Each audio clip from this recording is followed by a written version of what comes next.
I want you to actually put yourself in Medina right now. Let's say Abu Bakr, you live there. Abu Bakr is the Khalifa. He leads the Salah. He leads the prayer.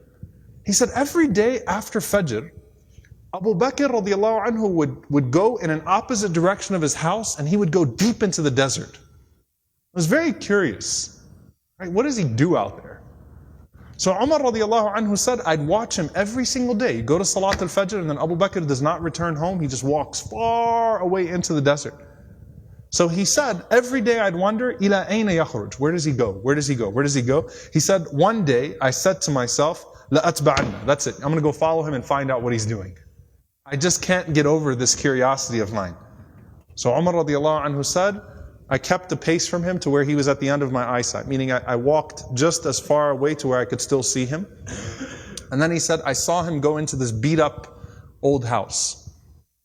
So Umar radiallahu anhu said, I quickly went and I hid behind. And he said, he spent a long time in there. It wasn't like a short amount of time. He spent a long time until after the sun was up, meaning it was getting hot. This is after Fajr, this is way past Duha, way past sunrise. And it got hot, and then Abu Bakr radiallahu anhu left the home and he made his way back to Medina. He said, this is way out of the city of Medina now.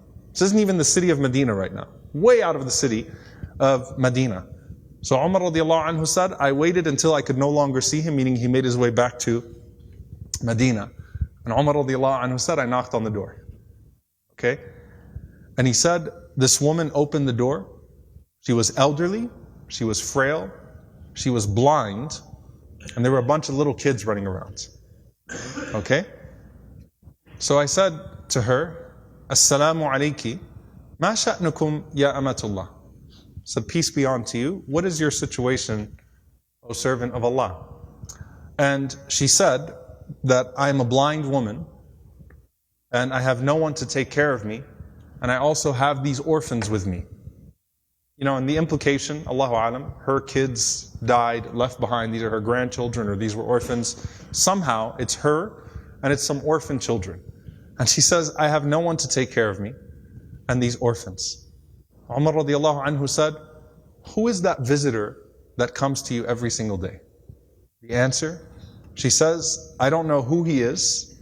La yuthkar li ismuhu abada. He never once shared his name with me.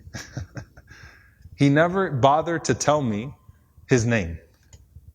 Umar radiallahu anhu said, well, what does he do? Qalat jazahullah khair. She said, may Allah reward him. Every morning he comes. Listen, by the way, she details it. She says, he cleans my home. He washes our clothes. He grinds our wheat. He bakes our bread.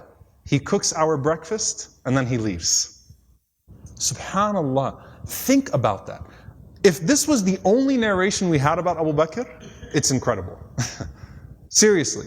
The leader, the head of the ummah, the Khalifa, the most important man in the ummah right now, with his station, with his status, and he goes out every morning to this house, and he doesn't even tell the woman what his name is. He's just consider me a secret fa'il khair, right? Just some good doer.